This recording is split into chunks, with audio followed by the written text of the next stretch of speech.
ఇక్కడ మీరు ఒంటరిగా ఉండడం మంచిది కాదు. నీకు కూడా. నువ్వు మిగిలిన వాళ్ళతో ఎందుకు రాలేదు? మరి ఇంత ఆలస్యంగా వచ్చావి? నాతో ఉండడానికి వాళ్ళెవరు ఇష్టపడరు కనుక. నువ్వు వెళ్ళి ముందు నీ పెనిమిటిని పిలుచుకుని ఇక్కడికి రా, మీ ఇద్దరికి చూపిస్తాను. నాకు భర్త లేడు. నువ్వు సరిగ్గా చెప్పావు. నీకు 5 పెనిమిట్లుండ్రి.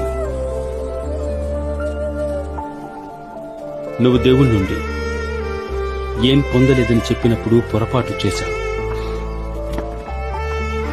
నీ మొదటి భర్త పేరు రామీన్. అప్పుడు నువ్వు వివాహం కోసం ఆస్తో ఉన్నా పవిత్రురాలైన స్త్రీవి. ఏంటి? కానీ అతను మంచివాడు కాదు. నిన్ను బాధించాడు. దానివల్ల నువ్వు వివాహాన్ని, విశ్వాసాన్ని కొనసాగించడాన్ని ప్రశ్నించేలా చేశావు. రెండవ వ్యక్తి ఫర్జాద్. ఇదంతా ఎందుకు చేస్తున్నావు? నేను బహిరంగ జనాలకు మెస్సియాని వెల్లడించింది లేదు. నువ్వే మొదటి వ్యక్తివి. నువ్వు నన్ను నమ్మితే బాగుంటుంది. నువ్వు సరైన వ్యక్తిని ఎన్నుకోలేదు. నిన్ను కలవడానికే నేను సమరయ వచ్చాను. మిట్ట మధ్యాహ్నం నేను ఇక్కడ ఉండటం అనుకోకుండా జరిగిందని భావిస్తున్నావా? నన్ను అందరూ ధృవీకరించారు.